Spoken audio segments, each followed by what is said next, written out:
and we are off. Going to continue on what I would like to call series of becoming a pro. And today, I'm going to talk to Shane, who is training a ton of strongmen and have trained some really ridiculously big and strong guys. But I want to hear from you. Who the hell are you? Why are you even relative in this area? I'm not sure I am, Chris. Well, thanks for having me on, first of all. So, my name's Shane Jerman. I'm the founder of mstsystems. I don't really refer to myself as the standalone coach because I want to build mstsystems up as a brand. So at the moment, mstsystems has me and Flash, Flash who works for me. And the goal really with mstsystems is to make very, advanced, intricate strongman coaching accessible to everybody. So that's kind of my goal with mstsystems. But what I've done and kind of where I came from in the past before I, built mstsystems, I've been involved in strongman for, God, I'm now nearly 31, so it's like 13 years. And I started literally about the same time as Graham Hicks. So Hicksy lives just down the road from me, and we both started strongman together on my driveway, actually.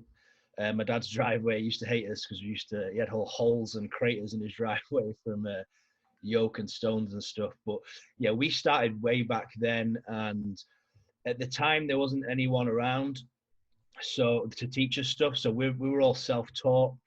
We made a lot of right choices and a lot of wrong choices, but along the path of learning and growing as athletes, we learned a lot, and we kind of also set a precedent, I think, for certain things like the log lift.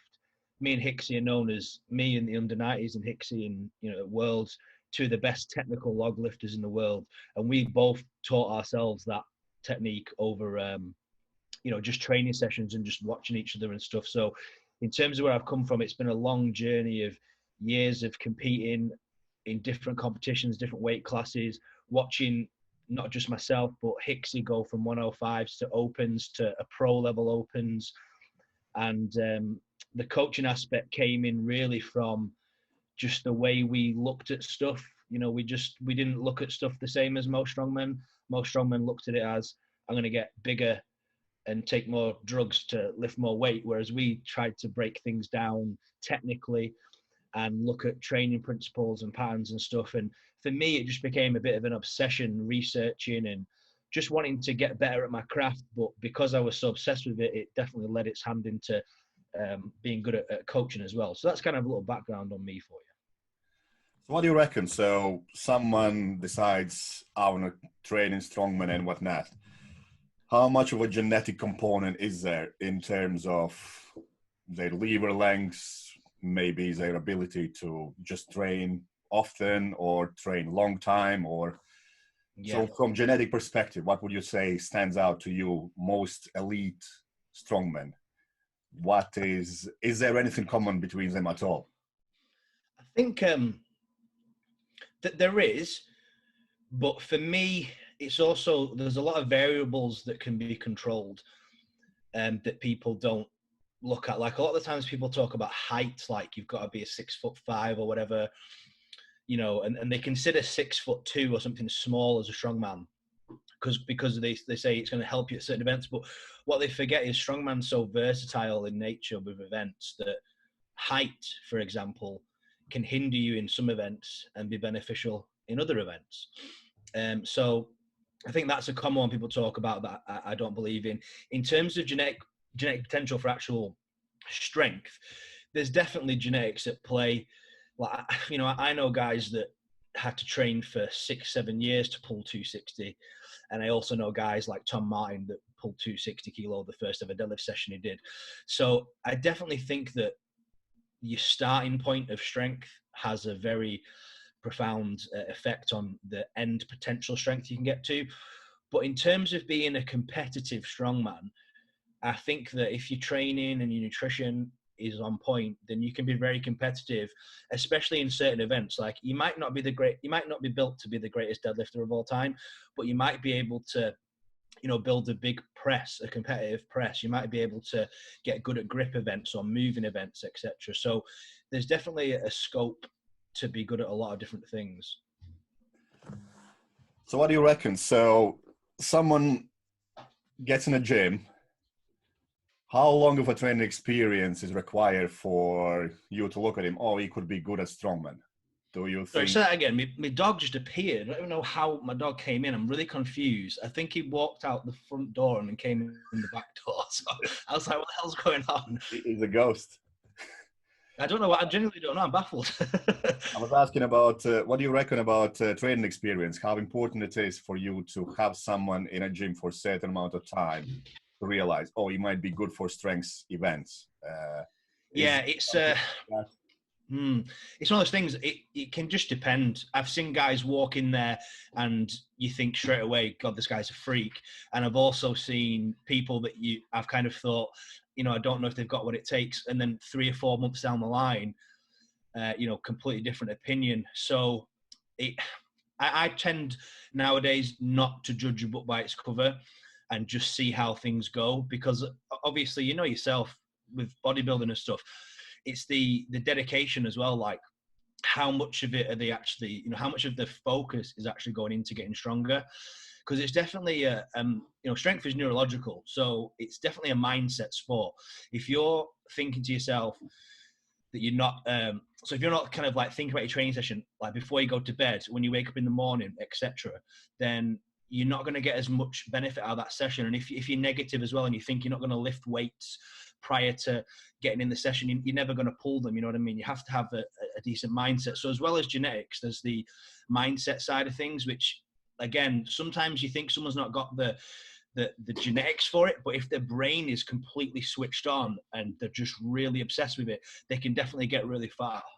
so. All those other sides, so training experience.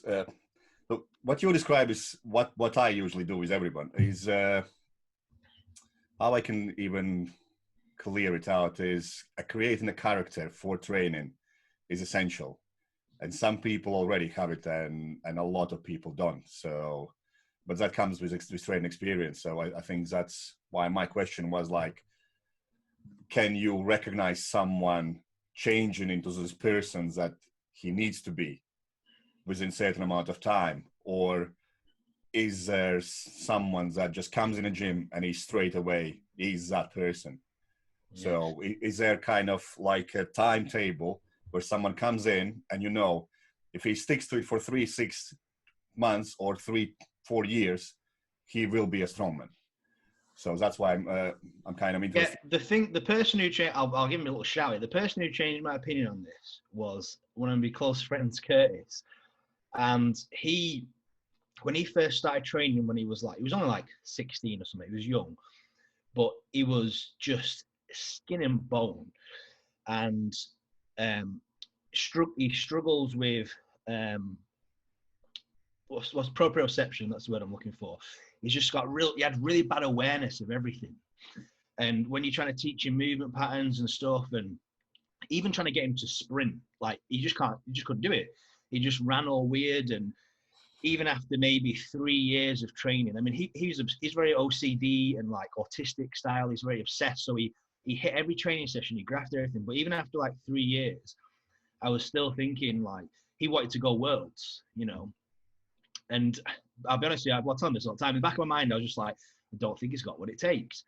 But then as he got into like 19-ish, and he'd been training, he must have started at 15, because I think it was 4 years of training. As he got to like 19, his 20, his frame just filled out differently, and he just started looking different and moving different.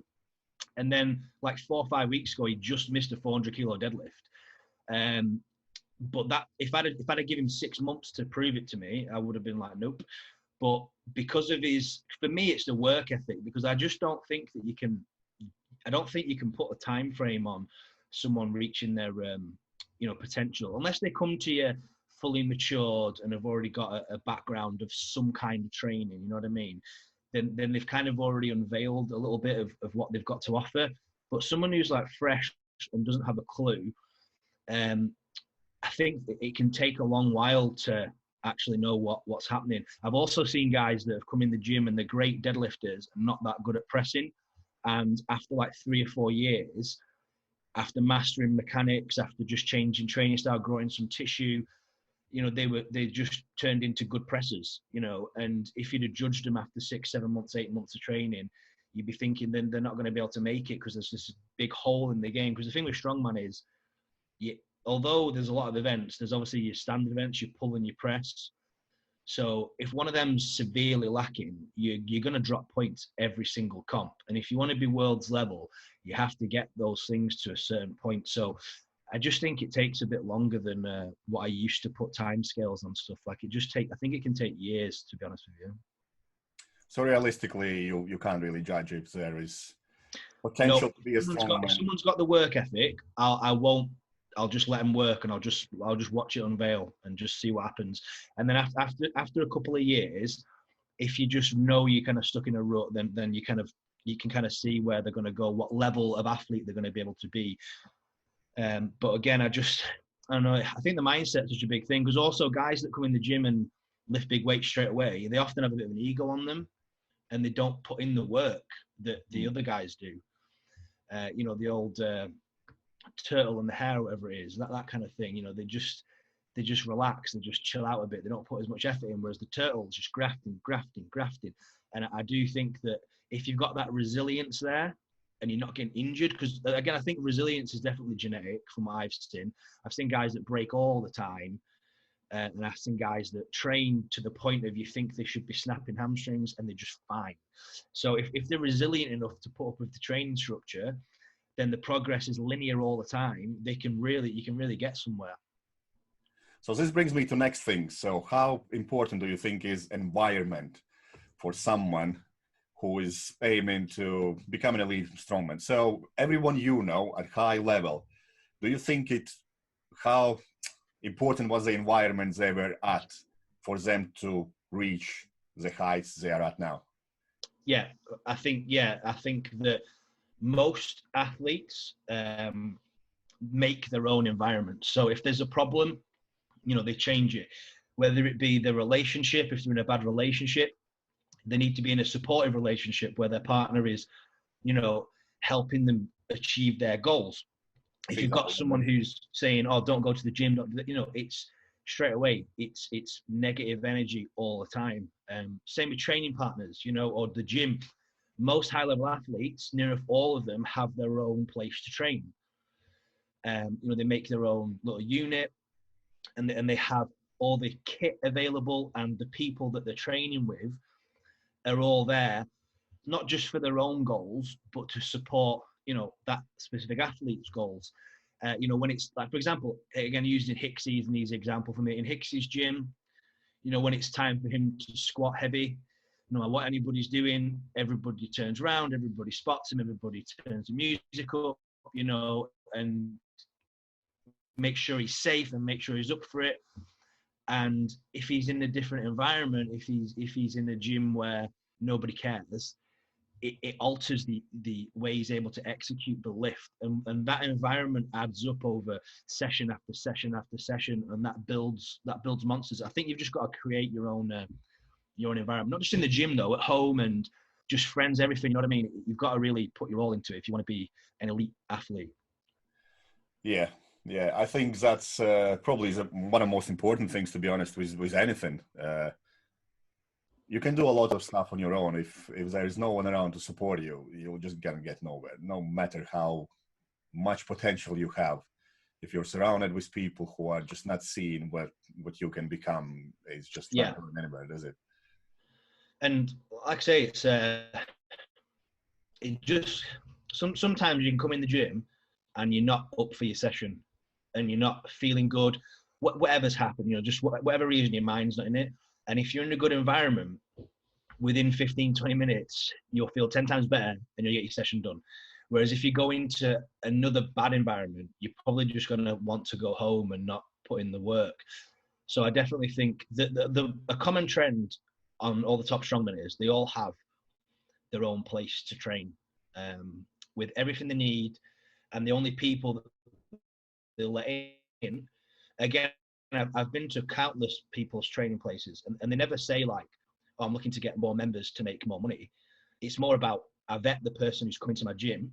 Are they going to add to my environment and make it better, or are they going to be a negative impact on it. And if they're negative, you can't join. You know, it doesn't matter what you pay me, you can't come.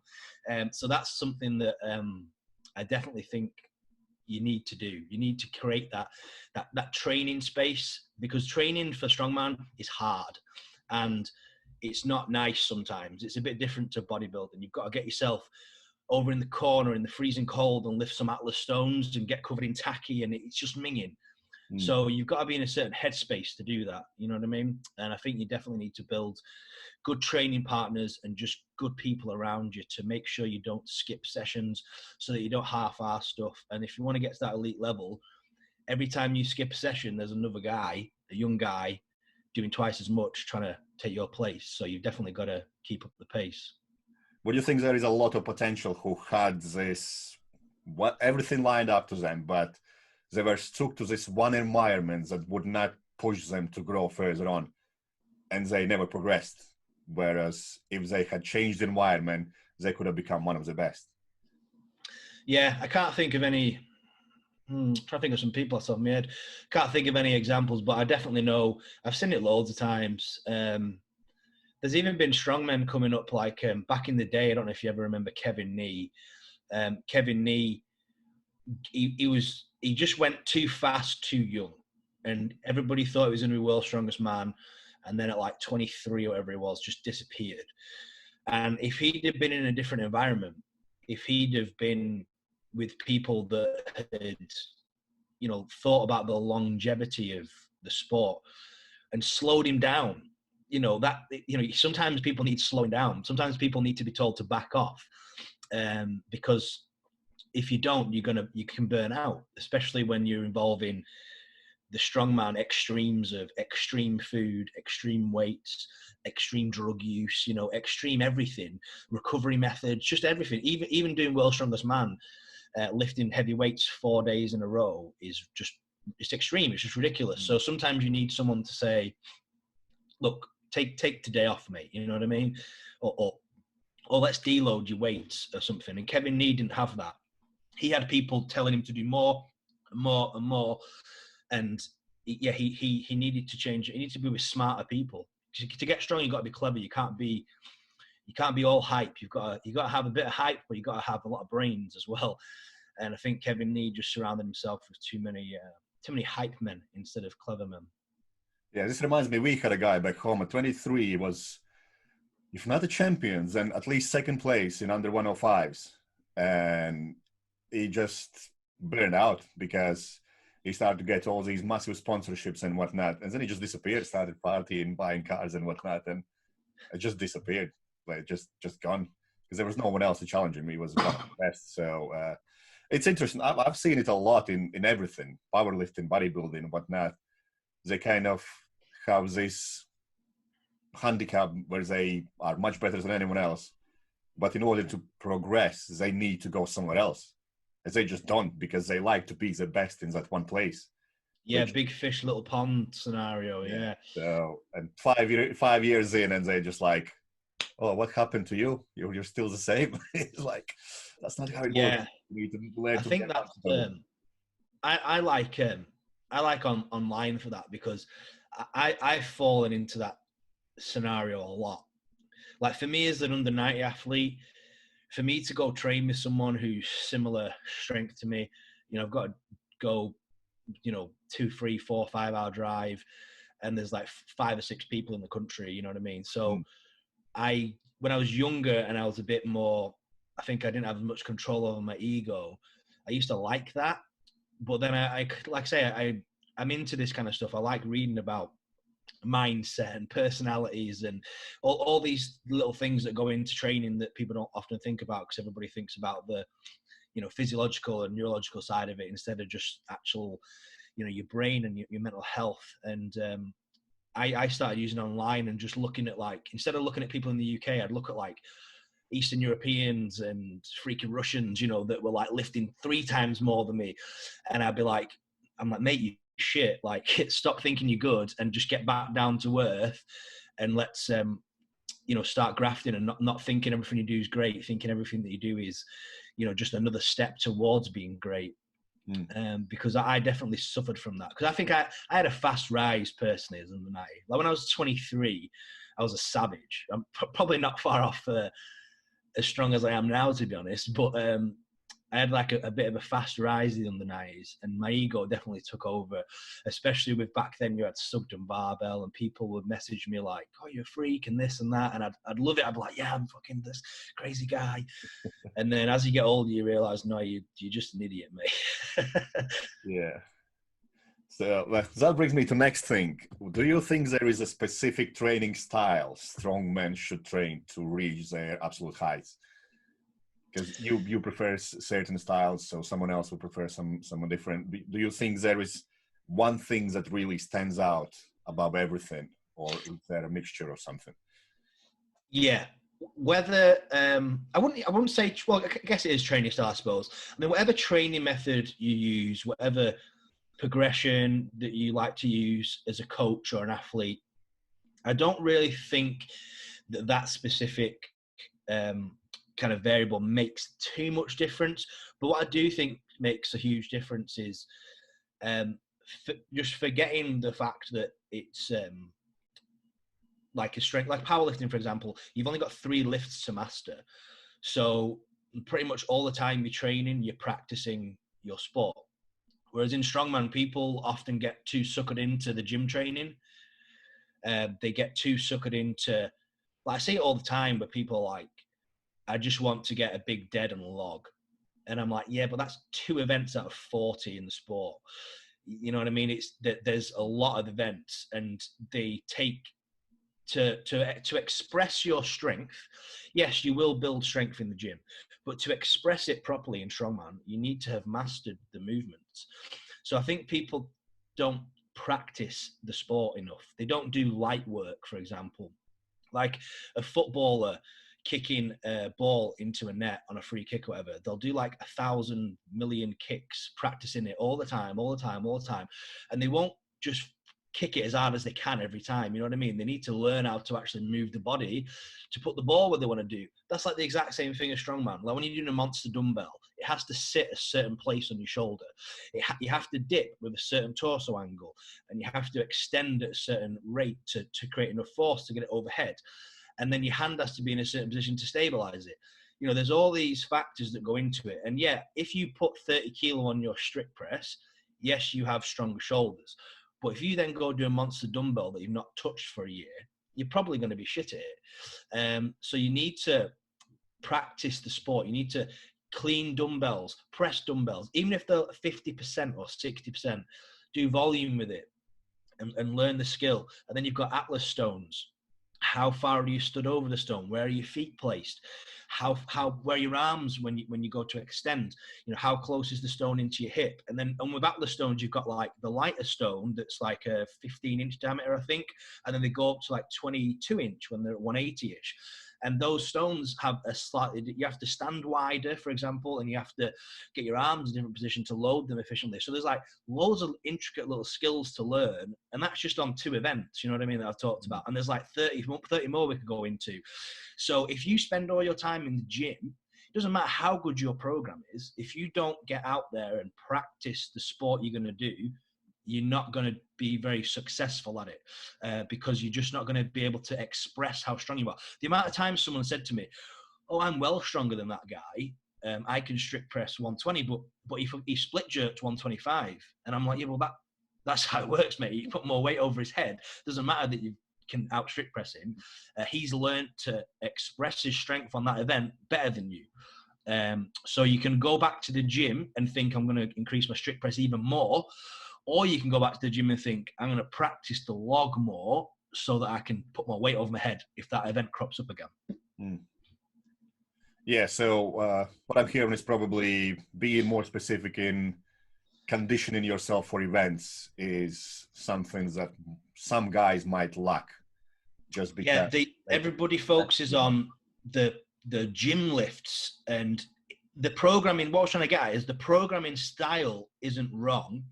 They're just putting the emphasis on the wrong exercises sometimes. I'm not saying you shouldn't do the gym training. I'm just saying the gym training is there to supplement the strongman.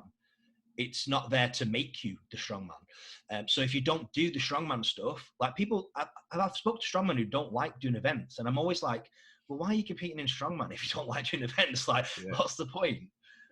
So yeah, I think it's just apply the same principles that you applied to your deadlift to your stones. I say this all the time. Nobody misses a deadlift session.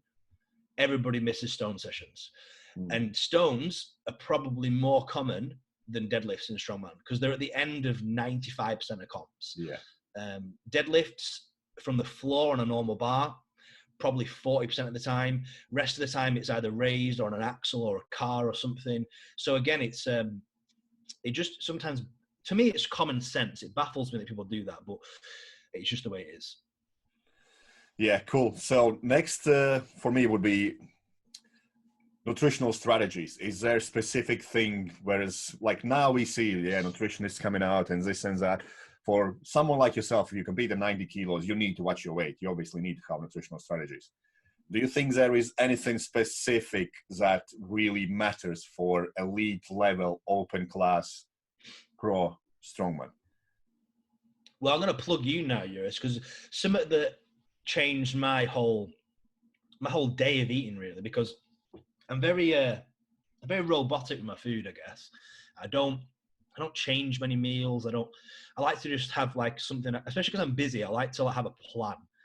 So I don't just like eat on the fly or anything. And before working with you, my plan didn't include that many greens or fruits. Maybe have one a day or something. Whereas and sometimes I'd feel lethargic and tired, and I wouldn't recover too well. And I always thought, I'll add more protein in or more calories or something. But in actual fact, since like making my diet more varied in terms of colours, that's literally all I think about. I try and get 5 to 8 colours in a day. That's how my brain simplifies it for me. So I'll try to eat, 5 to 8 different pieces of fruit and veg each day.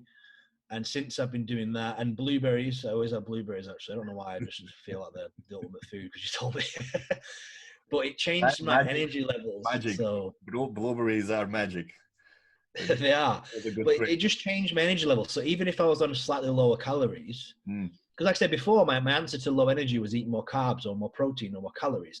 And it never really worked. Whereas when I sorted out my micronutrients and my fiber as well for my digestion, that's another thing that I still do from working with you, is I eat a lot more fiber. On my Fitness Pal, I used to get about 12 to 15 grams a day. And I think you upped me to about 30 to 40. And that made a huge difference in my digestive system, which meant that I was able to actually eat more food without feeling bloated and minging. And with the micronutrients as well, my energy levels are a lot more stable. And I think that's something that's lacking in strongman still. There's a lot of nutritionists out there preaching it and teaching it, but there's not a lot of people listening to it. I think it just takes a little bit of time to snowball and catch on. But I think the problem with it is strongman's gone from having the vertical diet shoved down the throats, got simplified into mince and rice, pretty much, to then now people saying eat all these different colours and fruits and veggies, and it's quite a big lifestyle change for someone. So I think it's going to take a little bit for people to, get in line with it. But I definitely think that's something that the top athletes are doing. And I think it's something that lower level athletes are going to start to implement. And hopefully in 3 years' time, it just becomes the norm that a more healthy eating strategy, basically taking eating strategies from like bodybuilding and applying them into, strongman year round. Because the problem is people do it. If they've got a weight class, they'll maybe do a nice structured diet for 6 weeks to make weight. And then after that, it's like, I can eat what I want now. And I think people need to just remember it's a year-round sport and to keep these things in all the time. That reminds me something that Terry Holland just did. He lost a lot of body fat, but he's still performing absolutely amazing. Obviously, his wife is helping him out, his nutrition and whatnot. Thor obviously had massive help. Stoltmans have. There are a lot, so helped a bit of to Hicksy as well. So he was feeling amazing with all that kind of stuff. From what I see, it's kind of getting better. And I think big kudos is to Martin Schlitzes with his oranges. Although his nutritional strategies, I completely like, it's funny, yes, but at least people start thinking about it. And I think it's good. It's going the right way. But like you said yourself, so you were just focusing on what a lot of people, I'm not name anyone, but the guy you sent to me who was like, I'm eating protein, carbs, and fats. And like, if that was so easy, you could just buy a tube of bloody maltodextrin, tube of whey protein, and show your coconut oil, and you would be amazing athlete. It doesn't work that way. Yeah. So It's, I don't know. It's I think for me, the thing that highlights how important nutrition is not a lot of people will agree with this, by the way, but this is my opinion. Is when Brian Shaw won his 4th, I think it was, World's Strongest Man title. He then, after that, he changed his nutritionist to Stan Ephedrin, who put him on the vertical diet, and he did not perform the same for the whole time he was on that vertical diet. Like, I don't care what anybody says, the only drastic change he made, unless he had some health problem or something, or some reaction to the PEDs he was taking, and maybe he did some massive change in the drug dosages or something. If he didn't do that, the only thing that changed is his diet. And he did not perform the same. And I've heard stories about this, that the worlds he did after the one he won, where between events, he was trying to eat mince and rice at worlds. Like, he's trying to get it down his throat because it's the only thing he ate, steak and rice or whatever the fuck it was, with his stock and his little chopped up carrot or whatever he ate.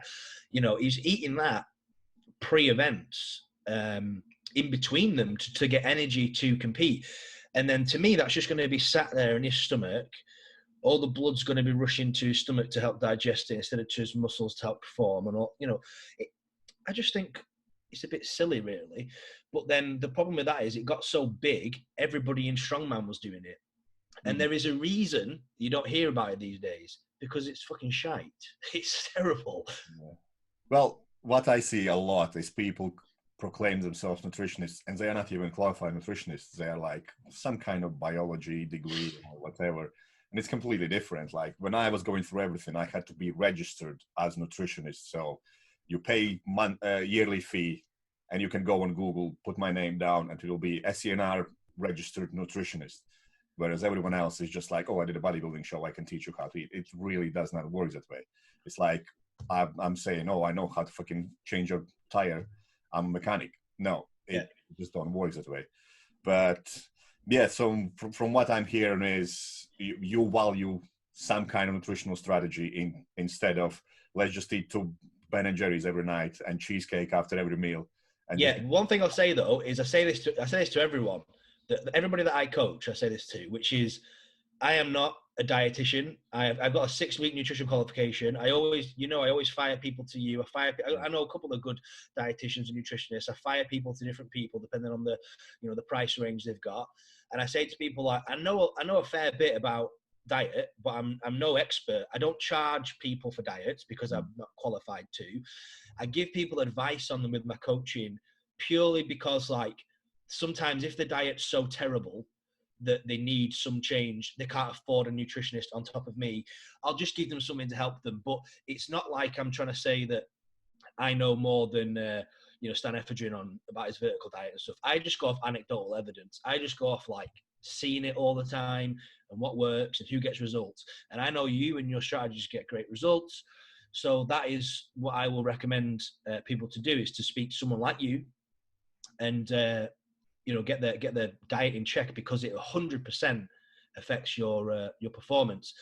And I think that's something that's wrong with a lot of strength coaches these days, is they're scared to say that they aren't qualified. You know what I mean? They feel like they've got to do everything. Like they've got to be a physio, and they've got to be a dietitian, and they've got to be a strength coach. And when people come to me with an injury, I'm like, yeah, go to Mofo. Like, I don't know. Or if they come to me from a diet, I'm like, well, I know a little bit, but I'm not qualified. I tell them that openly, and I'm like, so you can either speak to these guys, or I'll just fire you a quick spreadsheet that I've got saved on my desktop that you can follow as a rough guide or something. You know what I mean?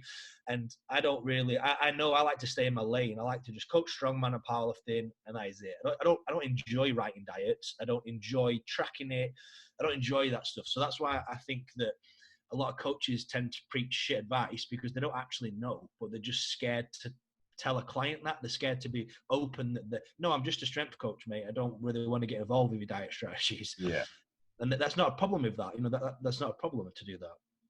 See it a lot, but even so, like, I would personally value someone who tells me, look, I know this really well. That's why I send guys to you about events. Like, I can get someone strong, but it does not like relate to me teaching someone, let's do bloody stones and let's do this, let's do that. I just won't do that. I send them to you. You know what I mean? So, and it just like, it does not faze me at all. So, and I think that's lacking massively.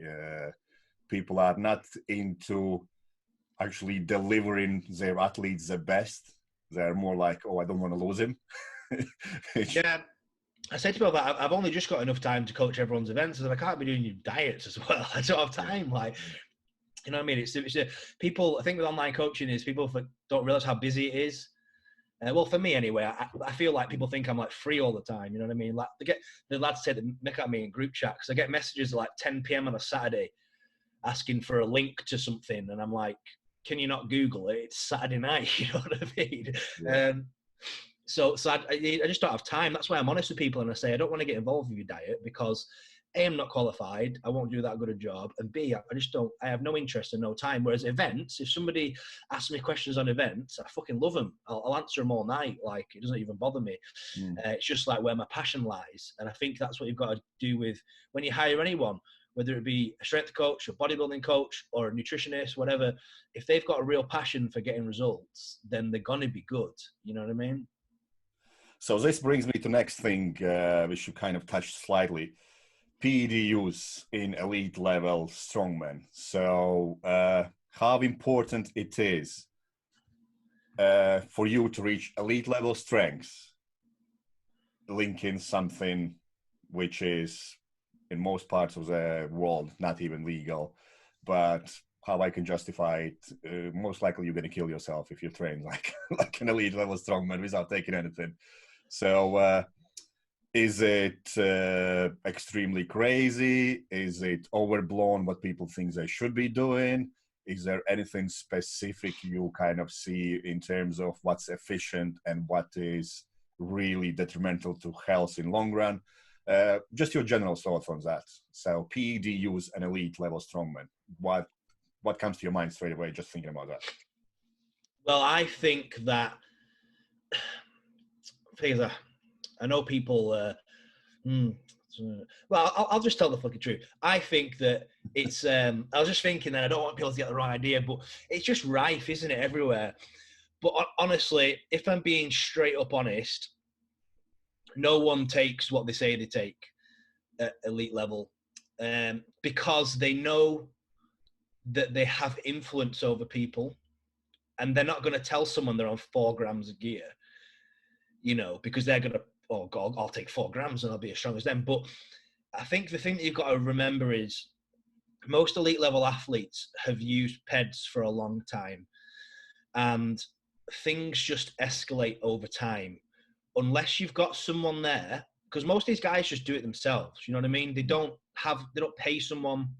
Some of them do, don't get me wrong. Like, I know Eddie and Brian probably do because they've got the money behind them. But a lot of these guys that are at Worlds and are elite level strongmen, you know, they might win a bit of prize money here and there, but they've all got full-time jobs, you know, families, all this, you know, they've got shit to do. So they often just take care of these things themselves. And like I say, things snowball. You know, first cycle's 300 milligrams, next cycle's 400. Then they had a compounding, they're on 800 total milligrams. And things do, and then they get a gear sponsor. You know, most people will be like, you know, the local guy will be like, can I send you some gear?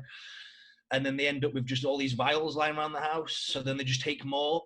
And then they don't even, I'll be straight with you. I'm not gonna name names, but I've heard this this isn't Hicksy, by the way, because when I say I won't name names, everyone always goes, it must be about Hicksy. But this is not Hicksy. This is somebody who has actually won worlds. I'll let you know that. They won worlds, and they genuinely said they do not know what they take. They just fill their syringe up and put it in them, like every week. It's in my opinion, it's crazy. That is, in my opinion, what it's like. No one will say that because they all know it's bad, and they're not going to go online and tell you that. You know what I mean? But it's. I think strongman is a stupid world. It gets out of hand and it gets out of control. And I really, really, really, really believe that you need a coach who knows about PEDs, because your longevity. Look at Thor. You know what I mean? Have you not seen him in his pictures recently? He's obviously come off everything and just shrunk. You know, boom. And I don't know if it's 100% true, but I've heard he's had health problems, which is why he's had to retire from strongman. So again, it's if he'd have maybe had someone in control of everything and didn't let it escalate to the scale it's escalated to, whatever the hell he was doing, you know, he may not have had these health problems. If he'd have had blood tests, if he'd have had someone reining him back, like I said before about reining people back, sometimes you've got to rein people back. Sometimes you've got to say you need to come off cycle. You know what I mean? The answer isn't always take more. But having said all that about elite level strongman, I kind of get it, because if you're training to win sponsorship, to win £100,000, to change your life, you know what I mean? It's a little different than being a novice in a car park. So I can see why it escalates a little bit more. But I also have seen novices that take more than the top guys. So it's just the best way to describe drugs in strongman is uneducated. That's the best way to describe it. Yeah, I've seen a lot weird things. I do have access to quite a lot of blood work from elite level stuff, and what I have noticed is that the best guys usually can recover really quick, no matter how they mess themselves up. Yep. I think that comes from experience. And like you said, what people don't realize, they don't take much gear because to get stronger. They take much gear because they're fucking big. Yeah, for the milligram to kilo body weight ratio as well. Yeah, you've got to take that into account. They're 190, 180 kilos, you know what I mean? So 10 times body weight is 2 grams, whereas for a 90 kilo athlete, you know, you're at 22 times body weight or something if you're doing that, aren't you? Yeah, but it's right. From what I see, it's so blown out of proportion, and you need to do this, you need to do that. Like great KK said, only thing I've ever regret taking was fucking tren, because every single injury I ever had was on tren. Because he just got too strong too quick, and then his structural components just couldn't keep up. So he would pull some. He probably would be even better deadlifter, even better at powerlifting and everything. I think that's the problem with tren, isn't it? It's almost like a bit of a speed boost. Like you could get there in 6 months without it, but then you want to get there in 2 months. And I really think you've got to learn to play the patient game with like I say this all the time. I always say to people, make a 10-year plan with gear. And if you're going to slot tren in it, slot it on year 10. You know, don't slot it on year fucking 1. Yeah. Because I can't remember who said, I think it was Louis Simmons said this about, you know, he basically used the analogy of like, if you need to take steroids to play college football, you know, you're not going to get to the NFL or whatever. And then if you use steroids to get to the NFL, you're probably going to have a short career in the NFL. But then if you use steroids after 4, 5, 6 years of being in the NFL, you're going to have a long career. You know what I mean? And it's sometimes about dragging stuff out. And I think nowadays everything's all about, you know, results now. And strength is such a long game. You know what I mean? You don't have to play all your cards when you're 22. You know what I mean? Like Kevin Nee, for example, I'd bet my house that he was trend up to his eyeballs when he pulled this 420.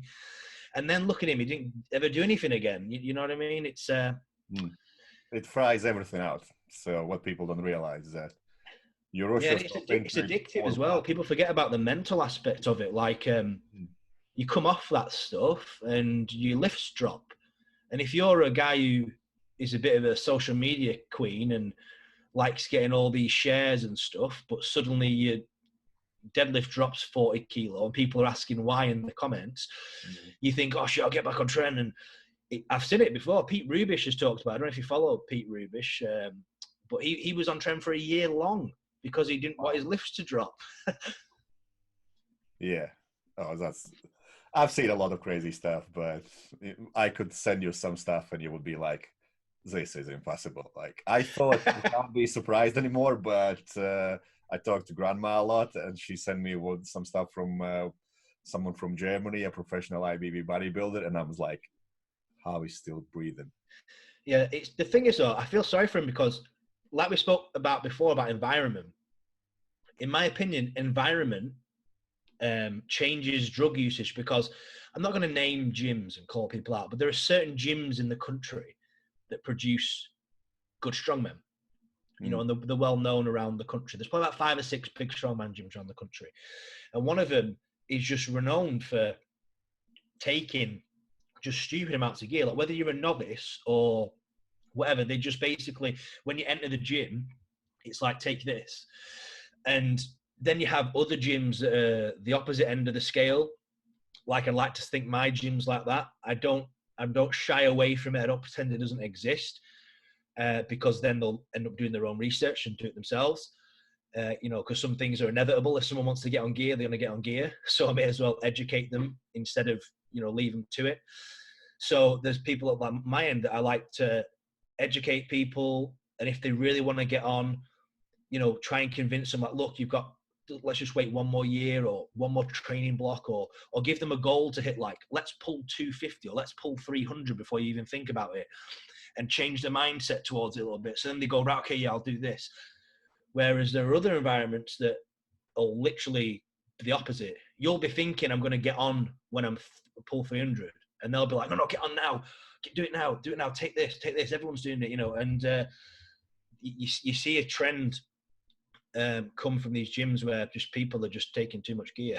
And I see it at novice comps, at intermediate comps, and I'm just thinking, you shouldn't be taking anything at all.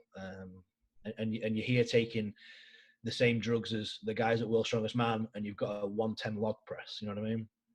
Yeah, yeah. Like I said, like I speak to grandma and she sends me these crazy things. It's not her advice, it's what guys doing and she's fixing them. So she had like, and that's what people don't realize. They are listening to advice from someone who's not even qualified to give you advice. Yeah. And then they end up in absolute garbage, depressed, anxious, some get suicidal. It's just insane. And they just completely ignore that side is bloody fucking real. So yeah, it's I think it's a shame. And I also, in the UK, the laws are a little different to obviously like the US and stuff.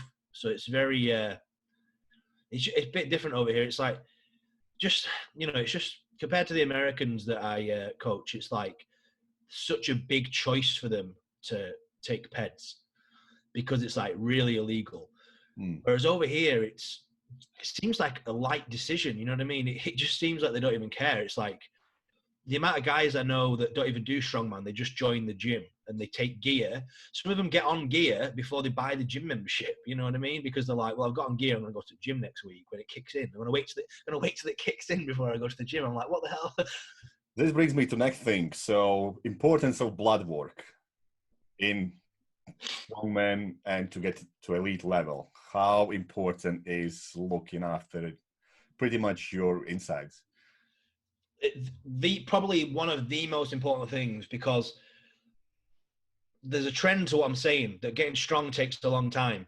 And if you limit your longevity in the sport by having shitty bloods and then getting sick or getting, you know, to the point where you need to take a year or two to undo the damage you've caused yourself, if you're getting chronic fatigue, things like that, even like you know, muscle tears and stuff like that can happen, because if people are feeling like shit and are fatigued, it tends to just stray into everything. So they tend to get bad hydration, bad nutrition, bad sleep. Then they're ramming all this gear in still, so they're still Bad able to relationships. What? Bad relationships. Yeah, exactly. And they carry all these things into the gym, and then they wonder why they blow a hamstring or something. You know what I mean? And it's like, then you've got even more time out from the injury. Then you might not even come back the same. It's a huge thing, and a lot of things with blood work, you might not know they're going on, but they're going on. And the amount of times people are like, I feel great, I'm not going to get any bloods done. And I'm like, well, you've been on gear for like 9 months, let's get some blood work done, because you might feel great, but you might, your blood might be like gravy. You don't know. You know what I mean? So next thing is, we could talk probably about that in an hour. But first, I just want to touch into, what do you think are the biggest struggles for someone who gets to elite level to maintain that level of athleticism that's required to just stay there for as long as possible? What are the biggest struggles? Financial, mental, life, whatever?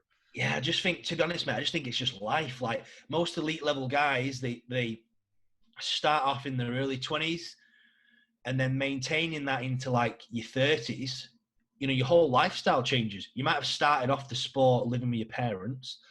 You might have got a missus by this point in time. You might have had kids. You might have got your own house, a mortgage, all this stuff. Your whole environment that we spoke about has changed. And sometimes training cannot be the priority anymore.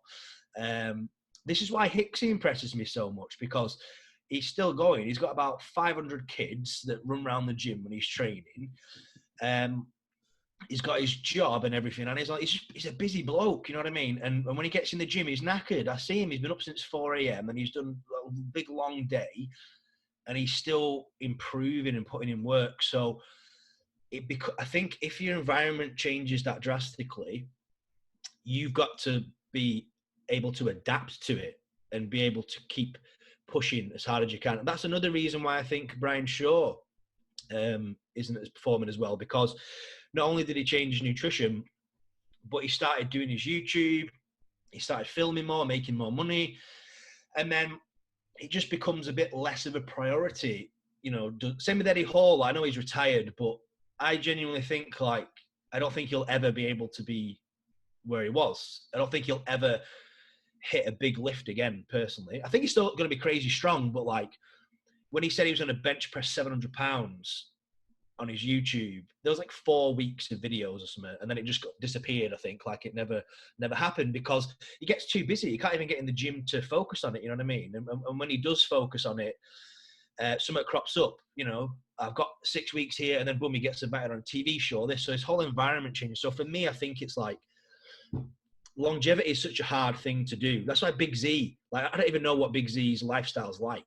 He's quite a quiet person, but Big Z is amazing as well, because he's did it for so many years.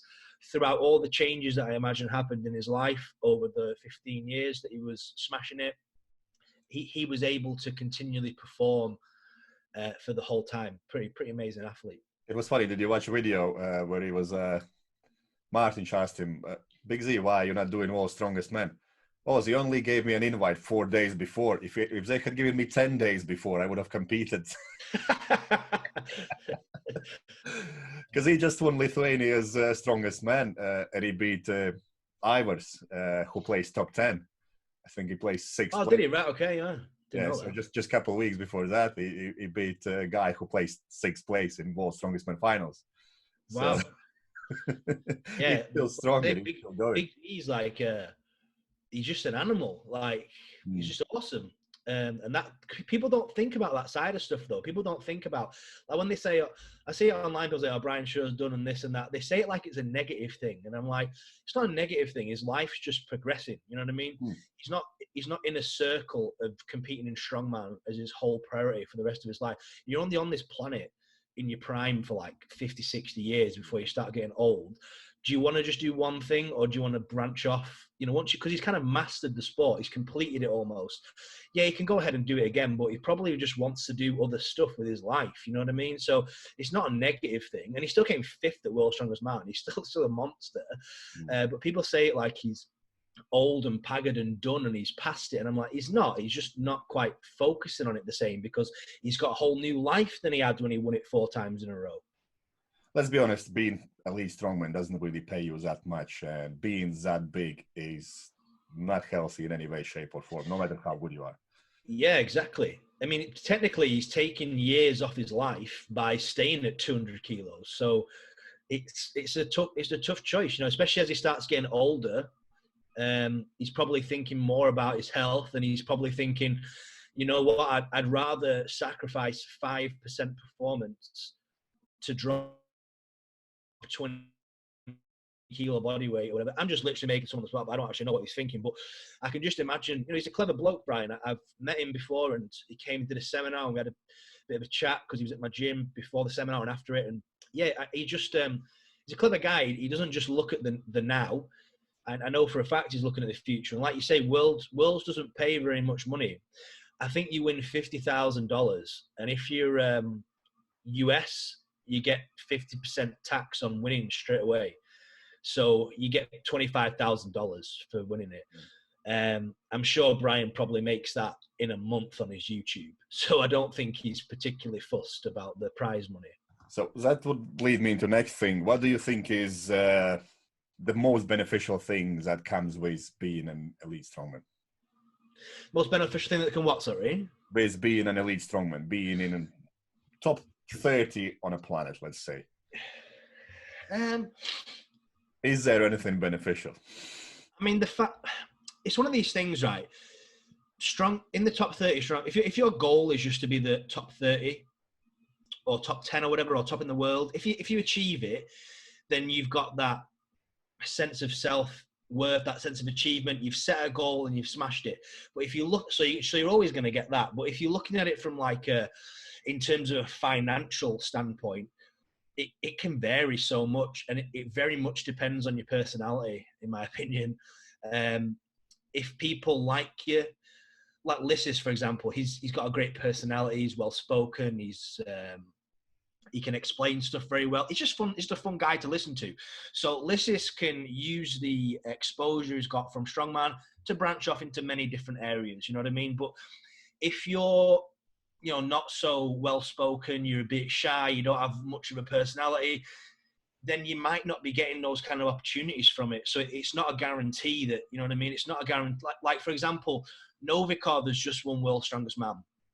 Now, you probably won't see much of him until he comes to Worlds next year.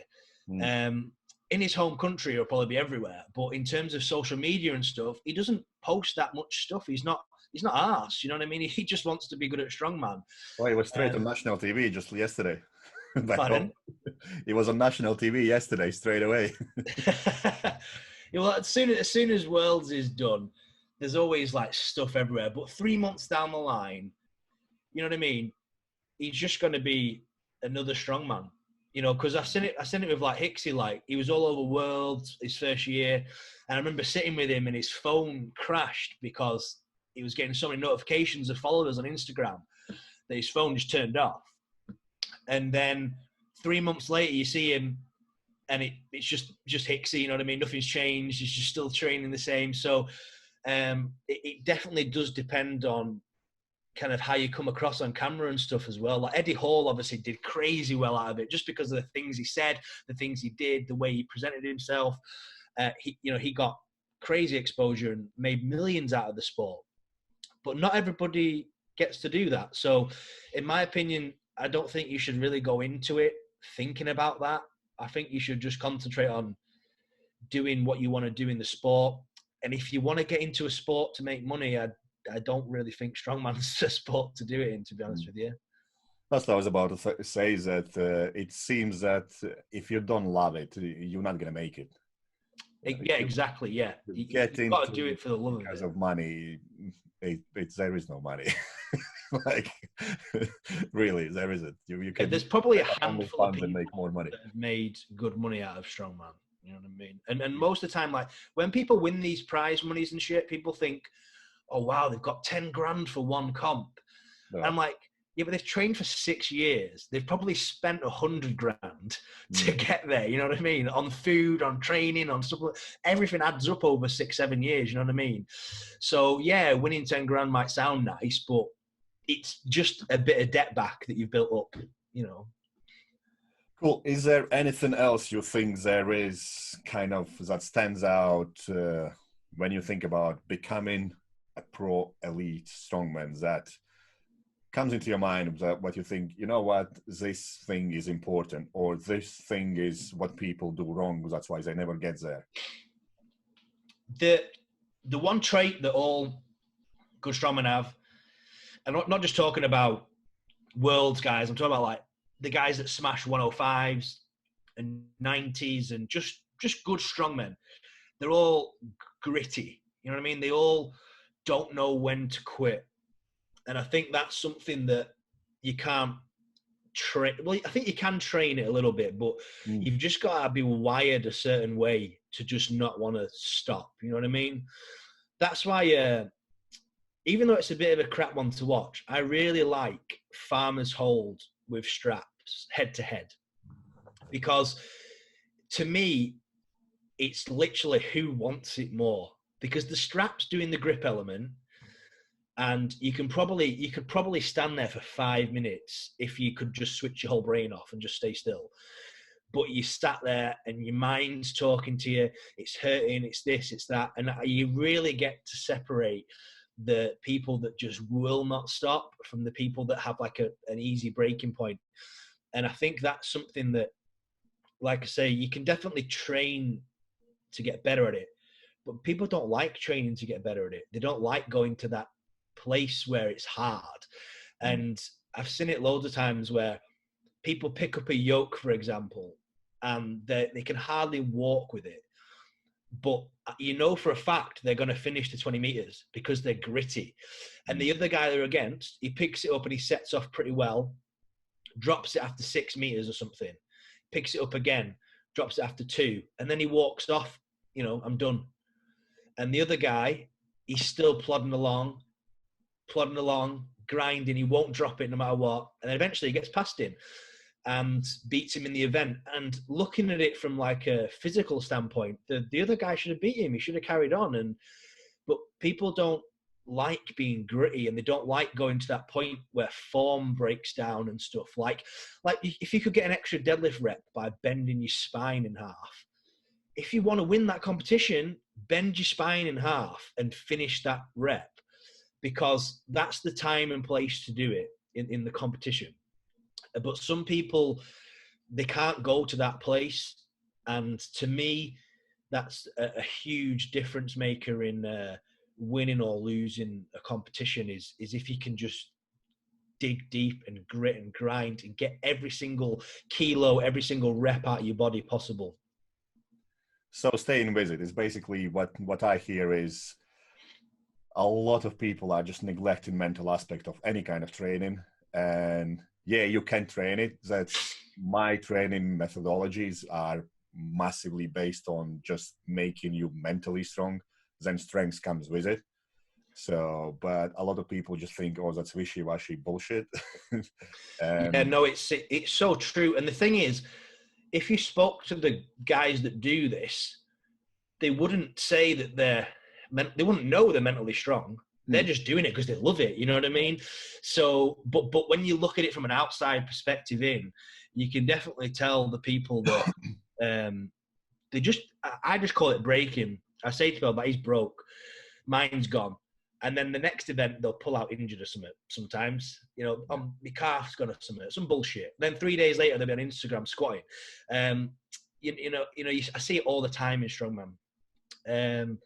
Most famous one is, she's going to give me shit if I say this, but Rhiannon Lovelace at Worlds. I like Rhiannon. I think she's a freak athlete, but she expected to walk that comp.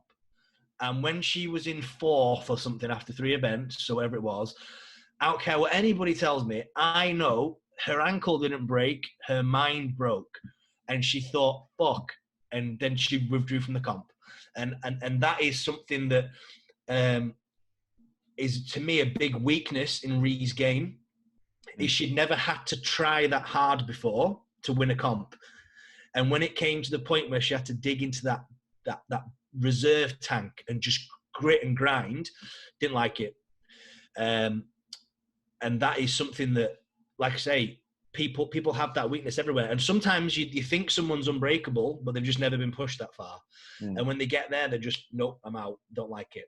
And I think that's just such a huge difference between athletes. And if you don't push yourself in training to that point where where it's hard, that's why I like stuff like 20 rep squats and stuff, because they just build your balls, you know what I mean? Bodybuilding. Yeah, but they just build your brain and your balls. I think they're class. So in summary, what from all that I took is you need to have right environment. It doesn't matter how many years you have trained. If you are in right environment and if you are mentally like set for it, you're gonna reach good heights. You need to look after your bloody nutrition, which a lot of people ignore completely. Don't be a dickhead and listen to everyone who's telling you to take something before you even reach some kind of level of strength. Look after your health, most important thing, because don't try to be, I reach this strength feat at this age. No one gives a shit if you haven't fucking carried on training.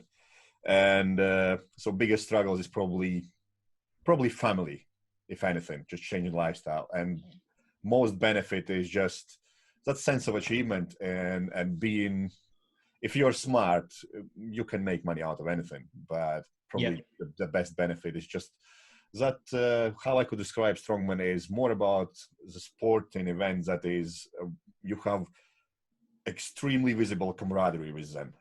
In powerlifting, you're not going to see it. In bodybuilding, you're definitely not going to see it. It's just full of lame fucking pricks. But it's strongman, everyone supports each other. So I think you kind of biggest benefit from what I would see from side is you get into that community where people just like doing crazy shit for entertainment, and you just cement your name as being one of them. So I think the fact that, like we spoke about before, I think the fact that it's such a niche sport and that there isn't that many benefits to it, you know what I mean? Really, if you think about it, there's not that much to it. Yeah, you just have to love it.